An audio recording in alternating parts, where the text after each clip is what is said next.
मोदी हे एखाद्या व्यक्तीचं आडनाव असू शकतं, मात्र एखाद्या गणपती मंदिराला मोदी हे नाव कसं? गुजरातमधल्या सुरतवरनं एक व्यापारी आले होते, त्यांचं नाव. त्यांनी असा प्रकारचा प्रचार सुरू केला की तुमच्याकडे मुळात ज्ञान नव्हतं, आम्ही इथे आलो म्हणून तुम्हाला ज्ञान मिळालं.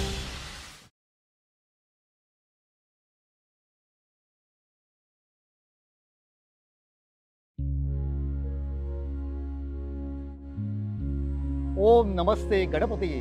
त्वमेव प्रत्यक्षं तत्त्वमसि, त्वमेव केवलं कर्तासि, त्वमेव केवलं धर्तासि, त्वमेव केवलं हर्तासि, त्वमेव खलिदं ब्रह्मासि, त्वं साक्षात आत्मासि नित्य. या शब्दामध्ये श्री गजाननाची ऋषी मुनींनी सुद्धा स्तुती केलेली आहे. मी आता उभा आहे तो हुजूर पागे पडून लकडी पुलाकडे जाणाऱ्या रस्त्यावरती. याला म्हणतात राष्ट्रभाषा भवन मार्ग. हा सगळा परिसर नारायण पेठेचा परिसर. माधवराव पेशव्यांच्या मृत्यूनंतर या ठिकाणी नारायणराव पेशवे पंतप्रधान पदावरती आरूढ झाले, मात्र दुर्दैवाने त्यांचा लवकरच मृत्यू झाला. त्या महान पेशव्याच्या स्मरणार्थ या पेठेला नारायण पेठ असं नाव देण्यात आलं. आता आपण बघणार आहोत हे मोदी गणपतीचं सिद्धिविनायकाचं मंदिर. चला तर मग आपण दर्शन घेऊया या मंदिराचं. गजवन गजवन गजानन, गजवन गजवन गजानन, गजानना गजानना, गजानना गजानना,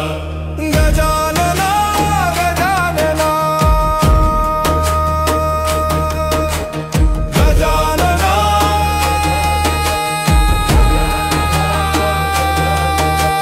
गजानना, गजानना.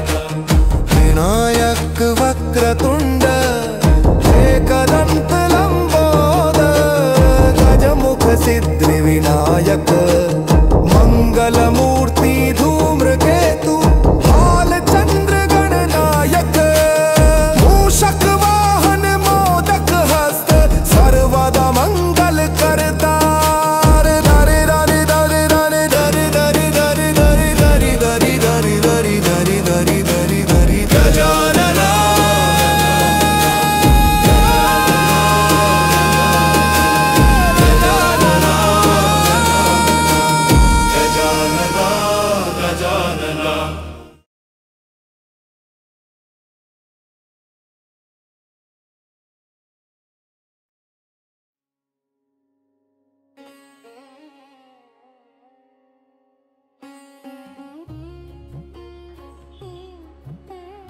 मंदिराच्या समोर आल्यानंतर आपल्याला दिसतात दोन बाजूला आधुनिक काळात निर्माण केलेल्या दोन दीपमाळा.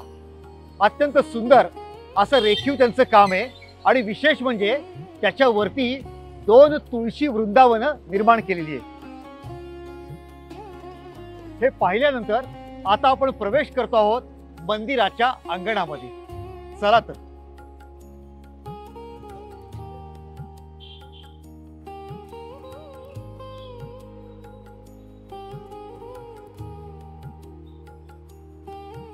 जुन्या काळी ज्याप्रमाणे वाड्याला अंगण असायचं, तसं या मंदिरामध्ये या ठिकाणी छोटं अंगण आपल्याला पाहायला मिळतं. त्याचप्रमाणे या भिंतीमध्ये दीपोत्सवाच्या वेळेला दीप प्रज्वलन करता येतील असे अनेक कोनाडे सुद्धा बघायला मिळतात. विशेष म्हणजे या मंदिराच्या प्रांगणामध्ये हनुमंताचं मंदिर आहे. चला तर मग आपण मारुती रायाला वंदन करूया आणि मग मंदिराच्या सभा मंडपामध्ये प्रवेश करूया.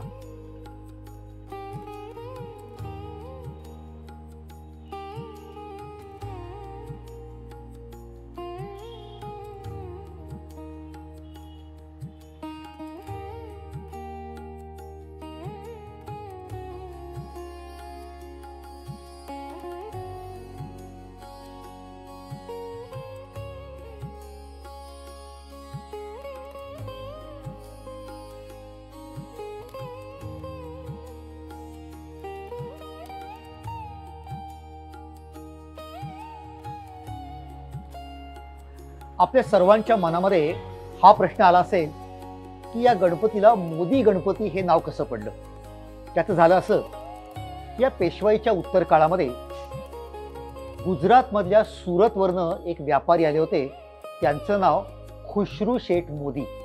ते धर्मानं पारशी होते. ते या ठिकाणी आले. त्यांचं अनेक भाषांवरती प्रभुत्व होतं आणि त्याच काळामध्ये ईस्ट इंडिया कंपनीचे इंग्रज अधिकारी यांचं पुण्यामध्ये वास्तव्य होतं. तर शनिवारवाड्यामध्ये असणारे पेशवे आणि ईस्ट इंडिया कंपनीचे अधिकारी या दोघांच्या मध्ये जर का बोलणं व्हायचं असेल तर कोणीतरी मध्यस्थ हवा, भाषांतर करणारा हवा किंवा दुभाषी हवा. तेव्हा ते काम केलं या खुशरू शेठ मोदी यांनी आणि त्यांनी हे भाषांतराचं काम करायला सुरुवात केल्यामुळे त्यांना या नारायणपेठ परिसरातील जागा ही भेट म्हणून मिळाली. त्यामुळे या संपूर्ण परिसराचं नाव पडलं मोदी बाग. पुढे गंमत अशी झाली की या मोदी बागेमध्ये एका झाडाच्या पारावरती एक स्वयंभू गणेशाची मूर्ती सापडली. त्याच काळात कोकणातल्या रत्नागिरी जिल्ह्यातल्या शिरगाव गावातून भट घराण्याचं वास्तव्य हे पुण्यामध्ये येऊन इथे झालं होतं. तिथे होते भट शास्त्री आणि त्यांनी या ठिकाणी ही स्वयंभू गणेशाची मूर्ती बघितली आणि ठरवलं इथे गणेशाचं मंदिर उभं करायचं. साधारणपणे 1774 ते 1811 या मधल्या काळात या ठिकाणी गणेशाचं मंदिर उभं राहिलं. सुरुवातीला फक्त मंदिराचा 10 फूट बाय 10 फूट असा गाभारा आणि त्याच्यावरचा कळस असं त्याचं स्वरूप होतं.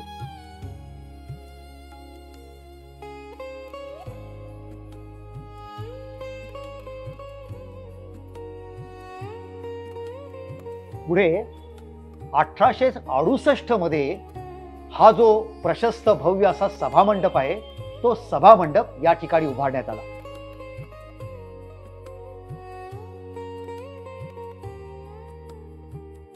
मात्र मोदींच्या बागेमध्ये या गणपतीची स्थापना झाली आणि तेव्हापासून या सिद्धिविनायकाला नाव पडलं मोदी गणपती.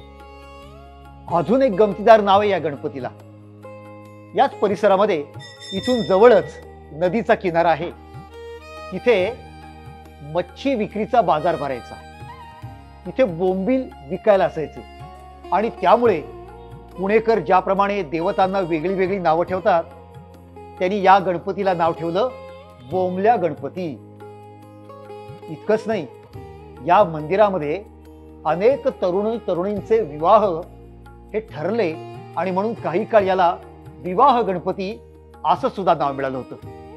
तेव्हा अनेक नावांनी पुणेकरांना परिचित असणारा असा ऐतिहासिक गणपती. चला आता आपण या मंदिराचा सभामंडप पाहूया.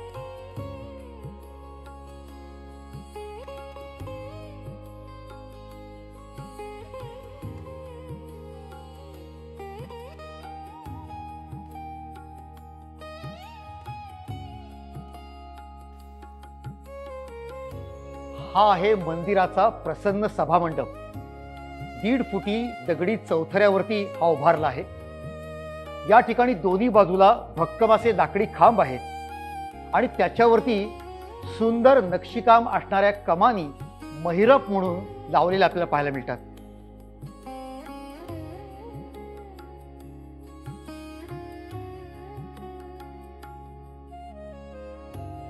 इथे आल्यानंतर आपण जणू काही 150 वर्षापूर्वीच्या पेशवेकालीन मंदिरामध्ये प्रवेश करतोय असं वातावरण आपल्याला पाहायला मिळतं. आजूबाजूला किती रहदारी असली तरी एक प्रकारची शांतता आणि प्रसन्नता इथे आपल्याला अनुभवायला मिळते.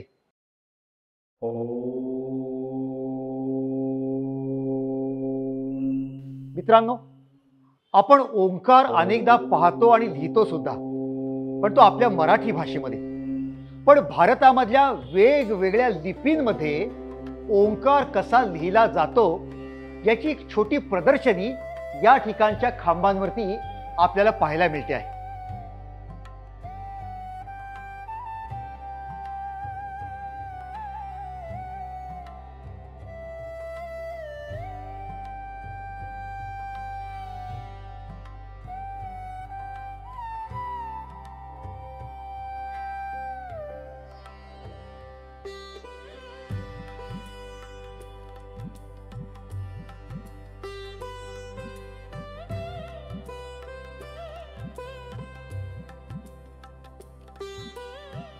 या मंदिराच्या एका बाजूला असलेल्या भिंतीवरती 4 युगामधले 4 गणपती अत्यंत सुंदर रेखीव अशा चित्रांमध्ये रेखाटले आहेत। चला तर मग आपण बघूया 4 युगातील 4 गणपती। या ठिकाणी पाहत आहोत श्री गजाननाची 4 युगांमधली 4 रूप। हे जे पहिलं युग आहे ते म्हणजे कृतयुग अर्थात सत्ययुग आणि यामध्ये श्री गजानन आपल्याला दिसत आहे। त्यांना 10 हात आहे आणि ते सिंहावरती आरूढ झाले आहे।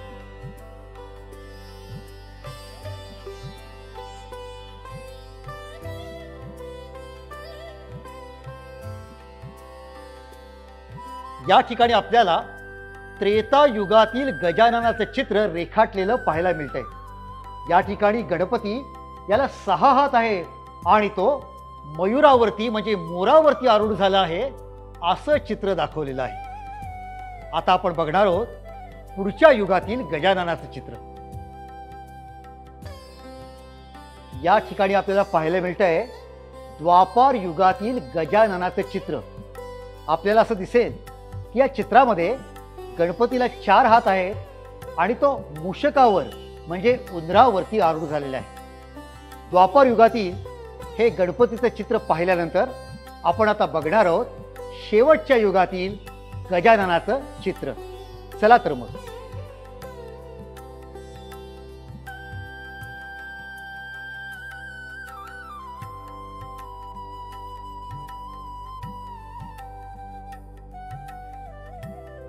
हे आहे 4थ्या युगाचं म्हणजे कलियुगाचं चित्र। यामध्ये श्री गजानन हे घोड्यावरती आरूढ झाले आहेत आणि त्यांना फक्त 2 हात आहेत आणि कलियुगामध्ये आलेले हे श्री गजानन म्लेच्छांचा नाश करण्यासाठी सिद्ध झाले आहे असं त्या श्लोकात सांगितलं आहे।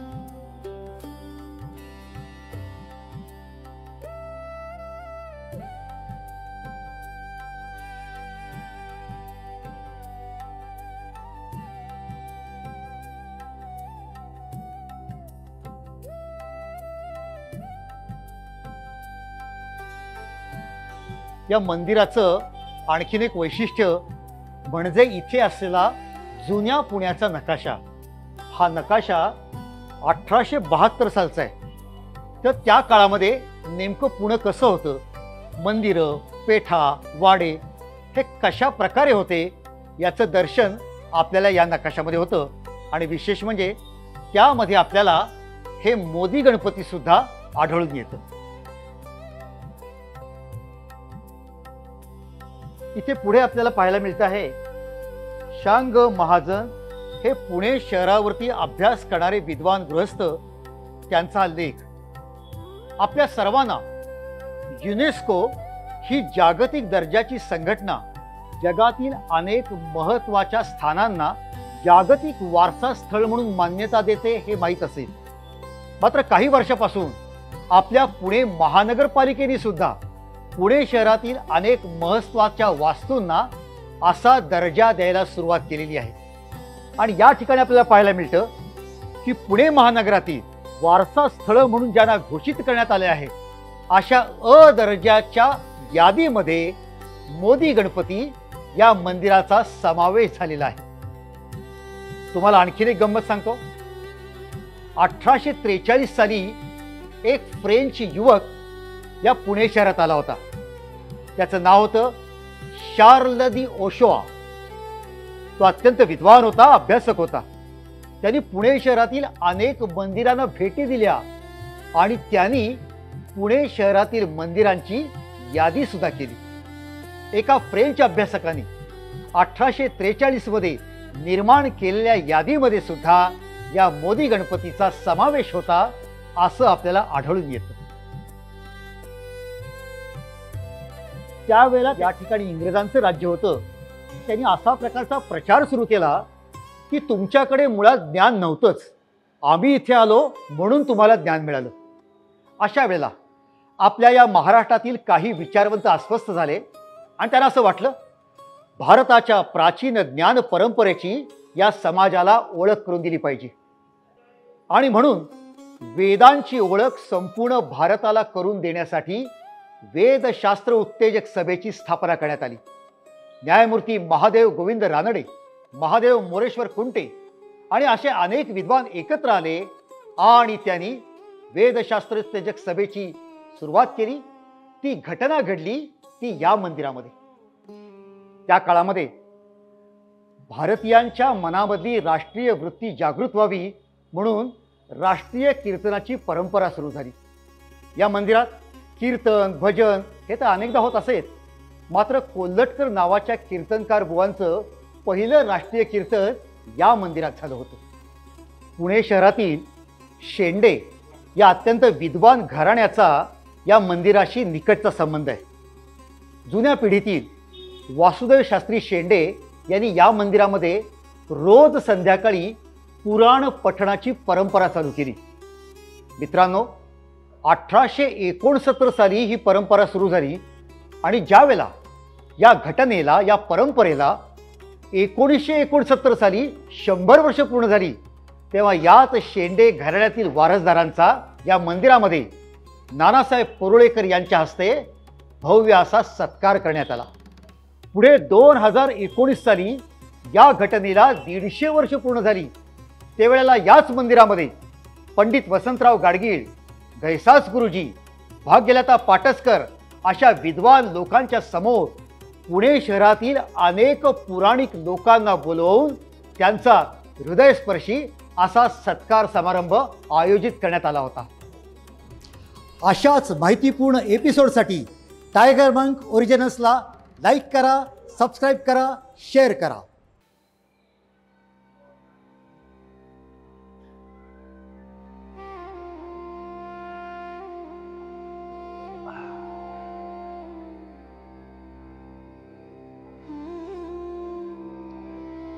या मोदी गणपतीच्या मंदिराला 200 वर्षाचा इतिहास आहे. रोज सकाळी भल्या पहाटे या ठिकाणी वेद स्तोत्र पठण केलं जातं, तर संध्याकाळी कीर्तन आणि प्रवचन असतं. त्याचबरोबर दर गुरुवारी रात्रभर इथे भजनाचा रंग उसळला जातो. गुरुपौर्णिमा, दत्त जयंती, गोविंद स्वामी टेंबे महाराज यांची जयंती असे अनेक कार्यक्रम वर्षभर या ठिकाणी साजरे होत असतात. त्यामुळे भक्तांची इथे रेलचेल असते. माघ महिन्यामध्ये होणारा गणेश जन्माचा सोहळा अगदी वेगळा. त्यावेळेला इथे ब्राह्मण सुक्त होतं, गणेश याग होतो. अशा प्रकारे अनेक धार्मिक पौराणिक कार्यक्रमांनी सदैव मंगलमय वातावरण निर्माण करणारं हे मोदी गणपतीचं पवित्र मंदिर.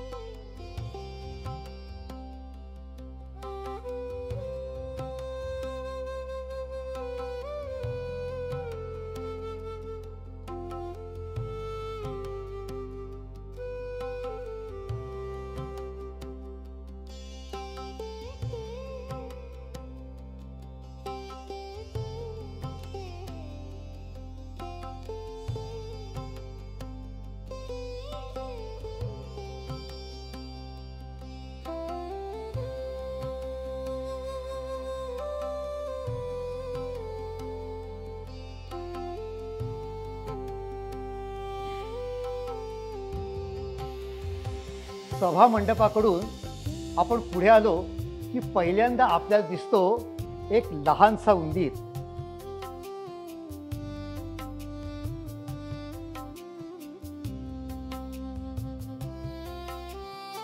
श्री गजाननाच्या या वाहनाचं दर्शन घेऊन आपण पुढे जातो ते गाभाऱ्याकडे. त्या गाभाऱ्याच्या 2 बाजूला आहे चंद्र आणि सूर्य. आपल्या हिंदू संस्कृतीमध्ये चंद्र आणि सूर्य यांची आकृती अनेकदा कोरली जाते, मात्र याचं वेगळेपण असं की या ठिकाणी मानवी रूपातील चंद्र आणि सूर्य आपल्याला बघायला मिळतात.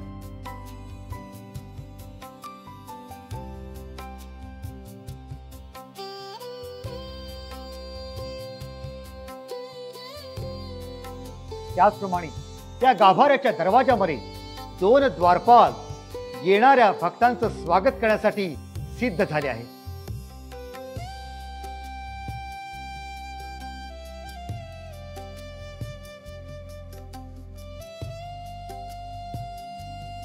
चला तर मग आता आपण बघणार आहोत श्री गजाननाची मंगल मूर्ती.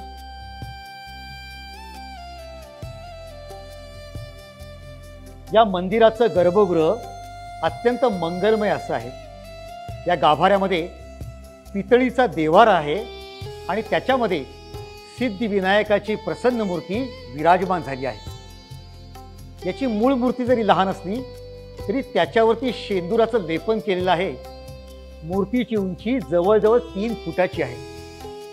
1987 साली महाराष्ट्रामध्ये प्रचंड दुष्काळ पडला होता आणि त्यावेळेला या मंदिरातील गणपतीच्या मूर्तीवरती पाण्याचा अभिषेक करण्यात आला. तेव्हापासून प्रत्येक वर्षी आषाढ शुद्ध प्रतिपदेला या गजाननाच्या मूर्तीवरती पाण्याची संततधार धरण्यात येते. ही मूर्ती उजव्या सोंडीची आहे. या उजव्या सोंडेमुळे मूर्तीचे उजवे हात जरी दिसत नसले तरी तिच्या डाव्या हातांपैकी एका हातामध्ये त्रिशूळ आणि दुसरा हात मांडीवर ठेवलेला आहे. गणपतीच्या मस्तकावरती त्याने सुंदर असा मुकुट धारण केलेला आहे. या गजाननाचे नेत्र अत्यंत तेजस्वी आहे. या ठिकाणी येणाऱ्या हजारो भक्तांना ज्याच्या दर्शनामुळे मनात मोद निर्माण होतो म्हणजे आनंद निर्माण होतो, अशी ही मोदी गणपतीची अत्यंत सुंदर मूर्ती. अनेक भक्तांची अशी श्रद्धा आहे की हा देव आपल्या नवसाला पावतो. याची एक कथा तर अशी आहे की एकदा एका मुलीला अपघात झाला. तिला चालताच येईना. तेव्हा तिच्या वडिलांनी या मोदी गणपतीसमोर असा नवस केला की जर का माझी मुलगी स्वतःच्या पायांनी चालत या ठिकाणी आली तर मी 11,000 नारळ या गणपतीला अर्पण करेन. आणि खरंच ती मुलगी चालायला लागली. वडिलांना अतिशय आनंद झाला आणि त्यांनी या ठिकाणी गणपतीला 11,000 नारळ अर्पण केले आणि येणाऱ्या भक्तांना ते प्रसाद म्हणून वाटण्यात आले. अशी आहे या गजाननाची कीर्ती आणि महती.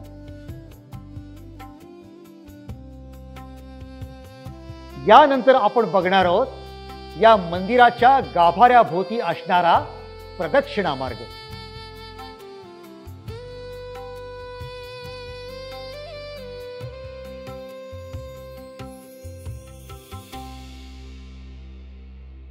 हा आहे या मंदिराचा छोटेखानी प्रदक्षिणा मार्ग आणि वरती दिसतोय तो मंदिराचा कळस.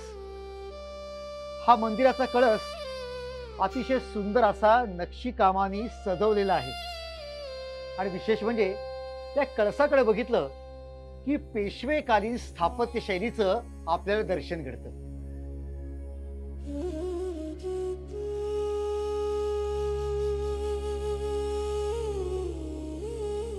आजूबाजूला उत्तुंग इमारतींची दाटी झालेली असताना सुद्धा आणि वाहनांची वर्दळ असताना सुद्धा आपली संस्कृती, परंपरा आणि इतिहासाच्या पाऊलखुणा जपणारं हे पुण्यातलं ऐतिहासिक मोदी गणपतीचं मंदिर. मित्रांनो, या मंदिरामध्ये दर मंगळवारी संध्याकाळी 8 वाजता सार्वजनिक आरती केली जाते. मी सर्व गणेश भक्तांना आवाहन करतो की आपण मंगळवारच्या या आरतीला जरूर उपस्थित राहा.